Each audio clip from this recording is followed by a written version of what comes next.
Gracias.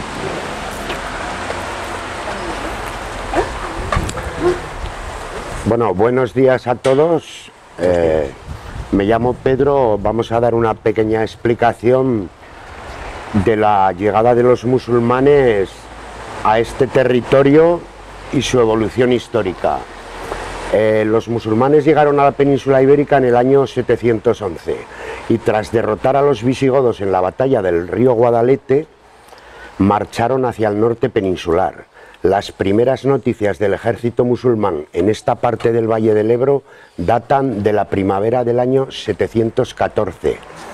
Al frente de ese ejército musulmán venía el propio gobernador del Magreb, Musa ibn Nusair. En ese momento, estas tierras, en un distrito que abarcaba desde Olite al norte, estas faldas del Moncayo al sur, al oeste, hasta la actual ciudad de Logroño, y al este, cerrando en la provincia de Zaragoza, en la comarca de las 5 villas, estaban gobernadas por un conde visigodo llamado Casio. Este conde no quiso enfrentarse al ejército musulmán, salió al encuentro del gobernador del Magreb para intentar alcanzar un pacto que le permitiese seguir gobernando sus tierras. Le va a ofrecer tributos, dinero y levas, reclutamiento de soldados para cuando este gobernador quiera emprender campañas militares. El gobernador a cambio le va a pedir una prueba de fe y este conde visigodo, junto con otros del norte peninsular, marcharon a Damasco a la corte del califa al-Walid I y allí se convirtieron al Islam, pasando de llamarse Casio a Qasi, dando origen a la familia Banu Qasi, que va a ser la que gobierne todo ese distrito territorial hasta el año 924. Bajo el gobierno de los Banu Qasi es cuando se construye la Madinat Tudela. Se construye una gran medina islámica, un puente sobre el río Ebro, zoco, alhóndiga, mezquita mayor, una alcázaba islámica en el cerro y también un puerto fluvial en el Ebro que va a ser por donde lleguen todas las mercancías para ser distribuidas en los zocos. La Madinat Tutila, apoyada por el emir de Córdoba, Abderramán II, se convierte en una gran corá, lo que equivaldría en ese momento a una capital de provincia, acogiendo a gentes de todos los lugares cercanos de la ribera y también de Tarazona, que a partir de ese momento pasa a ser una villa subsidiaria de Tudela. Bajo este gobierno comienzan en la ribera de Navarra, en puntos altos, a establecerse una serie de torres o atalayas de defensa territorial en el espacio rural islámico. Muchas de ellas se construyen en los siglos IX y X. Posiblemente, esto lo sabemos por documentación, pues en pueblos como Monteagudo, Ablitas, en todos los que tienen un pequeño alto, comienzan a ponerse esta especie de atalayas. Quizás aquí en Ribaforada también. Es a partir de estas pequeñas fortificaciones donde comienzan a surgir los núcleos primitivos urbanos de casi todos estos pueblos de la ribera. Digamos que, bueno, aquí en Ribaforada me han dicho que tenéis una alquería y algunos enterramientos andalusíes que posiblemente pertenezcan a esa época, al siglo X. A comienzos del siglo XII, las tropas cristianas del rey de Pamplona y Aragón, Alfonso I el Batallador, arrebataron mediante un ardiz Tudela a los musulmanes. A partir de esto, la caída de la Madinat Tutila, principal plaza fortificada de la zona, precipita el derrumbe de todas las atalayas estas de defensa de la ribera de Navarra. Se va a implantar un nuevo orden. La comunidad musulmana va a quedar bajo el mando de un alcadí para toda la región. Pasan a denominarse mudéjares. Este alcadí va a ser el máximo representante de la comunidad mudéjar. Va a ser nombrado directamente por el rey con carácter vitalicio. Bueno, decir también que comienza a establecerse a partir de 1120 un nuevo sistema de tipo feudal, eclipsando el antiguo modelo tributario. Estos musulmanes andalusíes que habitaban la ribera van a perder sus tierras a manos de sus conquistadores. En muchos de los casos, los nuevos propietarios cristianos no quisieron cultivar esas tierras y estas eran arrendadas a los propios mudéjares con un canon establecido del 50% de la producción, mitad para el rentero y mitad para el arrendador. Dentro de este nuevo orden, la Iglesia va a cobrar un papel primordial. A partir de 1129, en un documento que el rey envió a los justicias de la ribera, se establece que todos, cristianos, musulmanes y judíos, deben pagar a la Iglesia la 10ª primicia de todos sus frutos y ganados. Es entonces cuando se va a configurar la diócesis eclesiástica. En 1130, en Tudela, tuvo lugar un matrimonio que resultaría clave para el devenir de la ribera. Margarita Laguile, sobrina de Rotrón del Perche, señor de Tudela y de toda esa jurisdicción, se casa con García Ramírez, un nieto del Cid Campeador.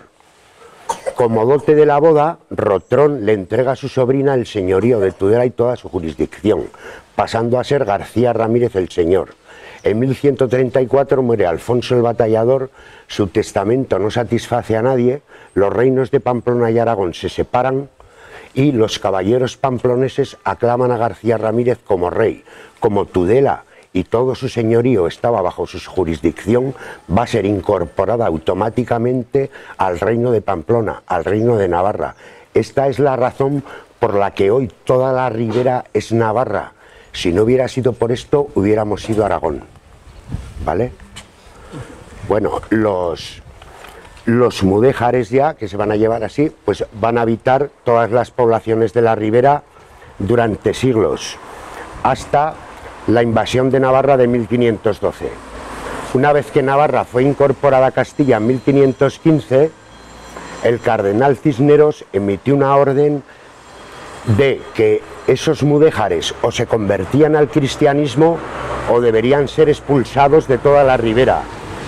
Ocurrió que como en esta parte de Aragón, Tarazona, toda esta falda de Moncayo, todavía se les dejaba practicar su religión, pues prácticamente toda la comunidad mudéjar abandona estas tierras y se marcha a vivir ahí, donde van a permanecer hasta 1526, cuando son obligados igualmente a convertirse al cristianismo. Estos que se convirtieron al cristianismo pasaron a denominarse moriscos. Algunos también se quedaron aquí bajo esta nomenclatura, digamos, y hasta que en 1609, 1610 son expulsados de la península ibérica por mandato de Felipe IV. A partir de aquí ya pues se perdería todo esto. Bueno, paso a Héctor. Sí. Si tenéis alguna pregunta, podéis interrumpir, podéis preguntar, podéis añadir lo que queráis, ¿vale? Bueno, lo que ha dicho Pedro un poco, el contexto es Ribaforada no existía en esa época como tal. Entonces, la primera noticia que tenemos como un enclave urbano es Estercuel, que Estercuel es el cabeza donde todo el mundo sabe donde está el Alto. Ahí es donde está el de los primeros documentos que ahí sí que estaba establecido un núcleo urbano. Entonces, en esta zona de aquí, la que ahora se denomina, bueno, se denomina Ribaforada todo, pero donde ahora es esta zona, que es posteriormente sería Ribaforada de 1157, cuando se establecen los templarios, era una zona agrícola. Aquí realmente de momento no se ha encontrado, no hay ningún documento que aquí diga que había algo asentado, así como si estaba Estercuel, Azut y de Espedoya, son pequeños poblamientos islámicos que sí que estaban habitados. Lo que sí es curioso es que en el 975 hay una batalla, la batalla de Estercuel, por el cual el ejército islámico le hace una escaramuza al ejército cristiano que venía de combatir en Soria. Y aquí mueren 33, en Estercuel mueren 33 caballeros cristianos, de los musulmanes no debió morir ninguno. Entonces, y los estuvieron persiguiendo hasta que llegaron a Bardenas, y en Bardenas ya lo que dice el documento es que llegó la hora de la oración, se dieron media vuelta y se pusieron a rezar y los cristianos escaparon. Entonces, todos esos documentos establecen que ahí había un núcleo de población, que es el que decimos Estercuel. Tenía una mezquita que hay otro documento que posteriormente, en la época de la Reconquista, pasa a ser iglesia, y otro documento que en el siglo XIV-XV pasa a ser la ermita de San Bartolomé. O sea que sí que había una mezquita. Aquí no habla de nada. Sí que habla que en 1157 se le entrega estas tierras a la Orden del Temple para que se establezca aquí. Lo primero era para hacer un control de las fronteras, y lo segundo para evitar la despoblación. Porque es lo que me dice Pedro, en ese momento ya la población musulmana se empieza a mover, se empieza a emigrar hacia otros territorios controlados por el Islam, y entonces esta zona se va a despoblar. Hay otro documento que un día me comentó Pedro que había encontrado, en el cual sí se dice que aquí en este término a la población musulmana se les empieza a entregar tierra y un lugar para enterrar, para que no se marchen y puedan seguir ejerciendo, digamos, aquí sus actividades, su culto y demás, pero así no despoblan esta zona. Y es posible que nos encontremos ahora mismo lo que viene a ser en esta zona la necrópolis. ¿Por qué digo es posible? Porque en esta zona este tipo de necrópolis tiene una cosa curiosa. Como ha dicho Pedro, en la historia hay dos épocas en la época islámica. Está la época andalusí, que es hasta antes de 1119, antes de la Reconquista, y la época mudéjar, que es a partir de la Reconquista. ¿Qué quiere decir? Que después de que estos pues, otra vez a dominio cristiano, siguen viviendo y ejerciendo su religión. Entonces y siguen enterrando aquí. Entonces aquí tenemos las dos necrópolis. Una enterraban hasta que fue reconquistada, y enterraban después. Esta de la calle Gallarre es la época de Mudéjar, es posterior a la Reconquista, posterior al siglo, o sea, el siglo XII para adelante. Y apareció durante las obras de la renovación de redes de la calle, y salieron, ya veis, un montón de tumbas. Sí, guardan en principio este tipo de cementerios, guardan una relación, intentan guardar un orden de tumbas, porque es importante que decir, vamos a establecer un poco el rito islámico. El rito islámico para ellos es sagrado, o sea, lo primero, a diferencia con el cristiano, o sea, ellos, tanto el más rico como el más pobre, ante Dios se presentaban de la misma manera, desnudos, amortajados con un sudario y sin ningún tipo de valor. ¿Por qué? Porque eso era un sinónimo de opulencia, y lo cual era un insulto, una blasfemia, presentarse ante Dios así. Aquí ha aparecido algo peculiar diferente. Sí, ha aparecido un enterramiento que tiene una tumba, y otro enterramiento que tenía una moneda entre las manos. ¿El por qué? Ni idea. Y gracias a esa moneda hemos podido datar esta parte del cementerio, porque la moneda era del siglo XII-XIII. Entonces ya nos dice que ¿podrían tener una moneda del siglo XIII-XIII en el siglo IX? No. Pues ¿podrían tenerla en el siglo XVI del siglo XII? Vale, pues sabemos que es posterior al siglo XII. Entonces por eso establecemos un poco la cronología. También, bueno, un poco en general, si veis un poco aquí, bueno, es que si os explico un poco. Si os fijáis, ayer se realizó el pintado de todas las tumbas, que como son todas estas muestras. Y si veis en medio, hay un hueco vacío. ¿Os imagináis por qué hay un hueco vacío en medio? Para que pase la gente. Para que pase la gente. Porque se la llevan las obras. Vale, cuando se hizo la primera construcción de redes en los años 50-60, de tanto de saneamiento como de abastecimiento, les pasaron por encima a pico y pala. Entonces sí que es cierto que a raíz de que apareció, ya la gente empezó a contarnos que sí es cierto, cuando hizo mi padre la casa salieron huesos, y llamamos al cura, y el cura dijo, a ver, es gracioso porque al final son todas leyendas urbanas, pero que todas van a algo mismo. Todos habían encontrado huesos humanos que habían establecido que fue una riada que hubo en no sé qué año, y que los sepultaron aquí a todos, pero están muy bien enterrados, muy bien ordenados para ser una riada. Entonces denota que hay un fallo, o sea, que no era lo que se establecía en las leyendas urbanas. El tipo de fosas, en esta zona son fosas muy profundas, ¿vale? Porque eso denota que ya se va alejando en el tiempo, y que estamos ya llegando a un periodo posterior a la Reconquista. Son fosas profundas en las que en un momento determinado aparece otra fosa más pequeña con una separación. ¿Por qué eso? Pues porque se les colocaba una madera, unos ladrillos, una tabla o lo que sea para dividir la zona donde se deposita el cuerpo y la zona donde se echa la tierra. ¿Por qué? La mitología islámica dice que lo primero, el individuo tiene que ser colocado orientado hacia el sureste. ¿Por qué? Porque es hacia la Meca, porque para ellos es lugar santo. Y el Corán mismo dice que en el momento que se deposita el muerto tiene que girar la cabeza, orientada hacia el lugar santo. Siempre se han enterrado de cúbito, estos enterramientos aparecen todos de cúbito lateral, o sea, aparecen tumbados hacia el costado derecho, orientados hacia el sureste. ¿Siempre ha sido así? No.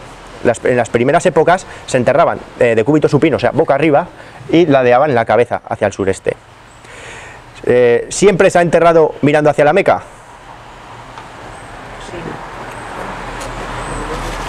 No. No. Yo creo que es. No, en los primeros años, los primeros enterramientos musulmanes no se entierran mirando a la Meca, se entierran mirando a la mezquita de Jerusalén. ¿Por qué? Porque en los primeros momentos Mahoma intenta establecer como el centro neurálgico de la religión islámica Jerusalén. ¿Qué es lo que pasa? Que entra en conflicto con judíos y cristianos que tienen ese punto. Entonces al final, viendo que ahí está todo el pescado vendido, decide trasladar el punto central a la Meca, que es donde, en teoría, es donde le fue revelada esta religión. Pero es la misma orientación. No. Pero si tú trazas de aquí a Jerusalén y la Meca... Depende desde dónde, sí. Ah, pero desde aquí. Sí, desde aquí sí, pero no todos. Y luego también es cierto que hay en época del califato hay un pequeño desvío en los grados de orientación y se orientan mirando a la mezquita de Córdoba. Que se piensa que hubo ahí una serie de conflictos entre los califatos y la gente de aquí pues tomó partido por... No, pero eso es porque el emir Abderramán III, al independizarse del califato de Bagdad, establece su propio centro neurálgico en Córdoba. O sea, esta sería la razón. O sea, se desliga del Oriente Islámico totalmente. Todos los enterramientos vienen hacia Córdoba. Decir también, que no lo he dicho, que bajo el califato de Abderramán III, aquí en toda la ribera es cuando se instalan nuevos sistemas de regadío a base de norias que elevan el agua, azudes, que muy posiblemente esto vendrá de ahí, hay un azud. Aceñas, acequias y presas. Se potencian muchos de los cultivos y se amplían sobre todo espárragos y alcachofas. Aunque oigáis alcachofa como que suena a islámico, no fue introducida por los árabes, fue introducida por los romanos. Pero esto sí que es cierto, que le dieron un gran impulso a todos estos cultivos. Lo que sí introdujeron ellos fue la berenjena, la sandía, la espinaca, el arroz, que hay plantado aquí en partes de la ribera, por ahí por Arguedas, ¿vale? Eso quería decir, que hay una gran potenciación de los cultivos, de la agricultura, y que eso también está relacionado pues con el nacimiento de algunos pueblos o la colocación de esas torres que poco a poco, o sea, es la base de la economía. Sí, pues sí, como Pedro decía, o sea, realmente les debemos muchísimo, porque la agricultura y los sistemas de regadío prácticamente los han traído ellos, y muchos cultivos. Luego también quería desligar un poco el mito, porque cuando decimos, no, es que vinieron los moros y aquí y se quedaron. Todas las personas que han estado enterradas aquí, vamos a establecer, para no pillarme los dedos, un 95% no son de origen norteafricanos, son caucásicos como nosotros. ¿Qué quiere decir esto? Que la población que estaba aquí estipulada se convirtió al Islam. Y sí que es cierto que algunos de ellos se establecieron, pero realmente no eran todos moros, como se dice, ni procedían del norte de África. Eran todos nosotros. Posiblemente, si hiciéramos alguna prueba en se pudiese, igual seríamos parientes de algunos que estuviese aquí enterrado. Como dato de la población, era una población que había trabajado mucho, O sea, hemos visto en muchas lesiones óseas, como osteoporosis, osteomelitis y demás, que denota que era una población que estaba acostumbrada a trabajar. Y bueno, si tenéis alguna pregunta. Sí, bueno, yo lo que quiero añadir es que lo que dice debe quedar claro, que es la propia población autóctona descendiente de hispanoromanos, de hispanovisigodos, de vascones, de esos estratos culturales célticos que se instalaron aquí, la que cambia de religión. Simplemente lo hace porque si tú te conviertes al Islam pagas menos impuestos que si eres cristiano o judíos, o judío, y además puedes acceder a cargos públicos, políticos y militares en los que tengas jurisdicción sobre los musulmanes, si no eres una población discriminada. O sea, hay que quitarse este mito de que aquí hubo una población de moros. Sí que es cierto que en la península ibérica, en los siglos XI y XII y XIII entraron hordas de almorávides, de almohades, de nazarís, pero más por el sur que por aquí. ¿Vale? Sí, y bueno, y vuelta un poco a los tipos de enterramientos, pues se establecen fosas profundas. En esta zona son fosas profundas, en las cuales se ve una subdivisión para meter una tabla. ¿Por qué? Porque en la mitología islámica dice que en el momento que se le entierra al individuo se le tiene que enterrar sin ausencia de tierra. ¿Por qué? Porque se tiene que incorporar para recibir a dos angelotes, Munkar y Nakir, que vienen a recibirlo. Y entonces le hacen un juicio. Si el juicio lo aprueba y se resulta que ha sido bueno, se le ancha la fosa y va al cielo. Y en cambio lo mismo que el cristianismo, y si no, pues al infierno. Y sobre todo por eso es la ausencia de ajuares. ¿Esto es así en todos sitios? No. En la necrópolis de Tudela aparecieron ajuares que ya los querría yo para mí. La verdad es que collares bastante opulentos. Y bueno, pero sobre todo van relacionados más a enterramientos infantiles. En esta zona aparecieron 27 enterramientos, de los cuales 21 conservaban huesos, 16 creo que eran adultos y 5 subadultos. Subadultos quiere decir infantiles, ¿vale? Infantiles, ¿no? Desde meses hasta periodo adolescente. No conservan todos igual los huesos. ¿Por qué? Todo depende del componente que te envuelva. El componente que te envuelva, si es grava, si contiene algún componente calcáreo, aquí en esta zona es grava. Estamos sobre una terraza fluvial, que son gravas que tienen sobre todo cal y yesos. Eso es muy agresivo. Entonces al final el hueso se lo va comiendo. No llega a desaparecer del todo, pero sí que influye. Y sobre todo, es muy curioso, aquí si os fijáis, en esta zona salían los enterramientos prácticamente intactos, impolutos, o sea, parecían nuevos. La gente venía y nos decía, ¡buah, ya quisiera yo esa dentadura para mí!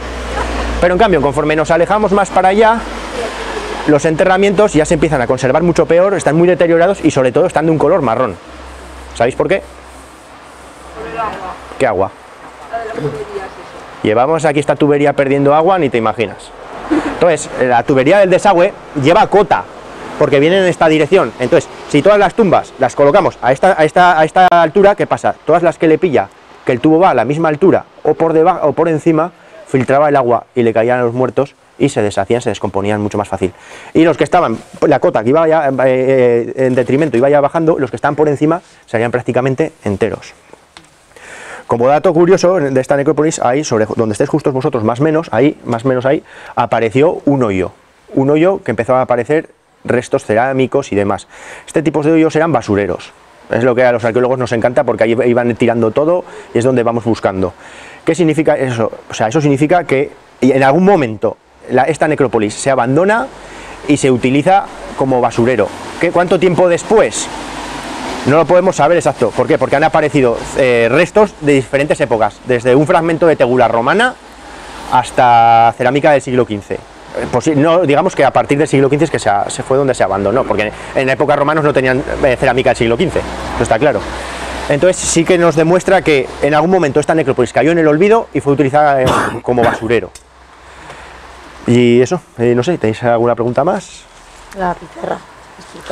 Ah, sí, esta tumba es curiosa, es la tumba número 15. ¿Por qué es curiosa? Porque fue la primera que tenía un ajuar que apareció con una moneda entre las manos, lo cual no es normal. Lo segundo, tenía una especie de cojín o lo que sea, que estaba compuesto de semillas. Le habían puesto algún tipo de semillas o algún tipo de elemento que tenía algo vegetal, que en el momento que se descompuso solo quedó las semillas. Y luego, sí que como hemos mencionado, tenían que estar siempre orientados hacia el sureste, y muchas veces eran encajadas con pequeñas piedras o losas o demás, para que en el momento de la descomposición no se tornase y que la cabeza la mantuviese. Y por eso le colocaron este tipo de piedra, que era un fragmento de pizarra, así se lo colocaron debajo a modo de almohada, para orientar un poco y que la cabeza no se cayese. Esa es la teoría, pero en realidad os digo, o sea, tú si vas a colocar algo para que no se mueva, ¿qué colocas? Lo primero que tienes a mano, ¿no? Un ladrillo, como ha sido el caso, otro tipo de piedra que es de aquí, geológica. Pero hay pizarra en esta zona. La pizarra no es de aquí, no es un material geológico de aquí. Tuvo que venir mínimo de la zona sur del Moncayo, mínimo, de lo más cercano. Entonces sí que denota que hay un comercio y sobre todo eso se ha colocado ahí como ritual, porque tendría que tener un valor, porque traer pizarra no es como ahora que tú encargas algo en Amazon y te lo trae, pues sí, tuvo que con un comercio. Y no sé, ¿tenéis alguna pregunta más? Yo sí, yo tengo una pregunta. 3 preguntas, si puede ser. ¿Por qué aquí en concreto? ¿Sospecháis que por algún motivo las necrópolis solían estar cerca de una población? ¿Puede ser Estercuel? Vale, tenemos, mira, bueno, volviendo un poco al contexto histórico. Lo primero que vamos a decir es que las necrópolis se establecen siempre cerca de los núcleos urbanos para poder rendir culto a sus difuntos y demás. Se buscaba siempre terrenos que no fuesen inundables, que no fuesen muy, digamos, que no fuese un problema a la hora de cultivar y demás. Sí que se establece que se establecían en grandes ciudades y núcleos, se establecen a las afueras del poblamiento. En Tudela estaban al otro lado de las murallas, como viene a ser la calle Herrerías. Vale, ¿cuál es el problema que aquí nos encontramos? Que en ese caso podría ser si Ribaforada, como se dice, al otro lado de la muralla empezaron a enterrar y vinieron hasta aquí. ¿Podría ser así? Sí, es así, creemos que no. ¿Por qué? Porque en el corral de Gloria Zardoya se hizo una campaña y se tomaron muestras de carbono 14. Y el carbono 14 nos dice que los muertos de aquella zona son del siglo, finales del siglo 8-9, finales del 8, principios del 9. Estamos hablando del 801 en adelante al 901 en adelante. Ribaforada se funda en 1157. O sea, y no hay ningún escrito que diga que aquí en Ribaforada había una población anterior. O sea, que pensamos que de Estercuel, del cabezo de enfrente del Alto, venían a enterrarlos aquí y que posteriormente siguieron ampliando hacia hasta esta zona. Anchura, no sabemos qué anchura tenemos realmente. De momento tenemos esta franja. Estamos esperando a ver si tiran alguna casa de estas o nos dejan agujerear para seguir. Esa era mi segunda pregunta. ¿Qué extensión creéis que podría tener? Y luego... Sabemos que llega hasta la casa de la María Eugenia, no, un poco más adelante, hasta la casa de los vascos, que se llama, que es de planta baja, y para allá se mete un poco porque allí en el corral de la Gloria Zardoya nos metemos aquí, pero hacia allá no tenemos. Y creemos que sí, así estamos esperando. O sea, es muy posible que tenga bastante extensión, sobre todo porque seguramente son desde el siglo XII hasta casi el XVI. O sea, en 400 años. Y luego también denota, aunque no vivan muchos. Sí, y luego también denota que era una población bastante más extensa de la que en principio se pensaba. Y bastante más arraigada. Así continúan, estableciendo. Por último, relacionado con eso, ¿habéis encontrado alguna estructura, algún muro que entender que hubiera algún edificio anexo o se ha encontrado algo, alguna... Sobre esa época, no suele haber en este tipo de cementerios, no suele haber ningún tipo de estructura civil o funeraria en sí. Volvemos así, el rito funerario exige que la tumba sea lo más sencillamente sencilla, sea sin ningún tipo de opulencia y todos igual.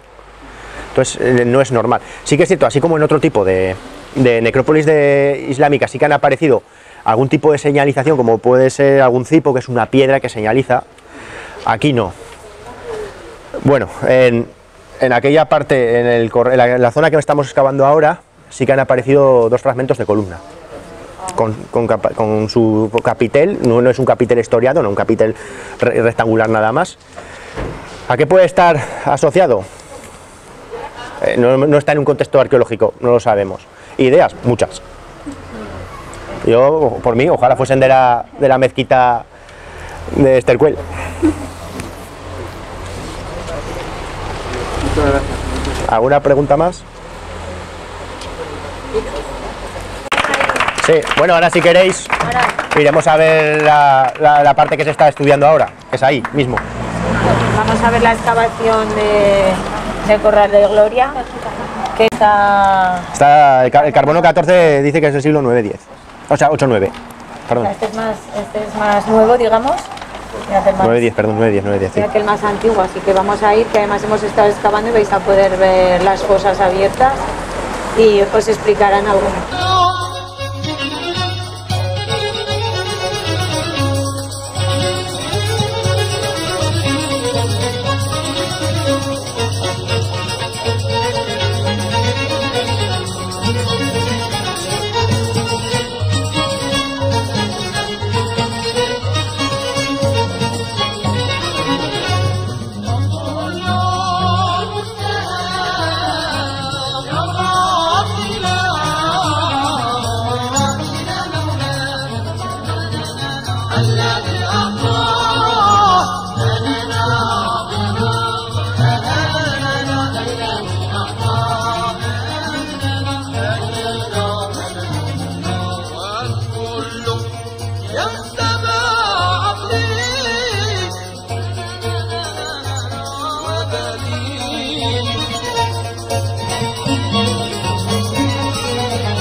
Mientras Arantxa destapa uno de los enterramientos que hemos empezado a excavar, porque no contábamos con destaparlo, entonces como no volveremos hasta el viernes de la semana que viene para que se conservase bien, lo hemos excavado, pero luego le hemos vuelto a echar un poco de tierra por encima. Con que le quites un poquito de la zona de la cabeza para que se vean los ojillos, suficiente, así no destapamos el resto. Y nada, este es el corral de Gloria, ¿vale? Para que os hagáis una idea, esto vendría así. Aquí está la puerta, aquí estaría la puerta, ¿vale? Y esta esquina es aquella de allá. Lo que hicimos la campaña del año pasado fue excavar exactamente donde ahora está, en la L, donde ahora está toda la tierra montada, ¿vale? O sea, y lo hemos hecho en partes, así es más fácil porque si tuviésemos que excavarlo todo de una sola vez no tendríamos un lugar donde dejar la tierra, con lo cual tendríamos que estar con camiones saliendo y entrando del pueblo y sería mucho más complicado. Entonces, para que fuese más cómodo y para que pudiésemos estar excavando durante diferentes campañas, pues lo hemos organizado por partes. Entonces excavamos una tercera parte del solar en el 2020, en la que salieron 32 enterramientos. No recuerdo ahora las cifras, pero sí que había, pues de 32 enterramientos, pues igual había unos 25 que contenían restos óseos en su interior. Los que no lo contenían, puede ser porque fuesen infantiles y por el calcio que tienen los huesos pues se degrada más rápido, pero también porque estaban cortados por los muros de la casa que había en origen en este solar, ¿vale? Aquí tenemos uno, lo veis claramente, ¿no? Este viene por aquí vuelve a cruzar y tenía otra línea por allá, también cortaba muchos enterramientos. Y luego otros muchos enterramientos se metían, todos los que veis esta línea de aquí, ¿vale? En morado están las fosas. Se meten por debajo de la tapia y terminan con los pies en lo que es la acera, está al otro lado, entonces muchos de ellos solo pudimos excavar de la cabeza a la pelvis más o menos, porque el resto se metía por debajo y eso que hicimos agujeros, pero claro, no podemos agujerear todo que no se nos vaya a caer la tapia. Este año, ¿qué hemos hecho? Hemos hecho la segunda parte de la excavación, la segunda campaña, hemos vuelto a abrir lo que sería, por aquí vendría la otra pared, ¿vale? Que es esta de aquí, y hemos abierto este trozo de aquí. Nos falta para el año que viene excavar toda esta parte de aquí, donde está Miquel, por ejemplo, y donde está la terrera. Tendríamos que abrir desde donde estáis pisando vosotros hasta atrás, dejando un margen con ambas paredes, igual que hemos dejado aquí, para que no se venga, por seguridad, para que no se venga para abajo, y saber a ver qué es lo que van saliendo. Este año han salido 15 fosas, ¿vale? Como veis están ya numeradas, como el del año pasado nos quedamos en la número 32, este año hemos empezado desde la 33, entonces solo en este solar ya hay 47 fosas, a esperas de lo que salga el año que viene por debajo de donde está a vuestra espalda. Os han dicho antes, mira, si queréis podéis acercaros.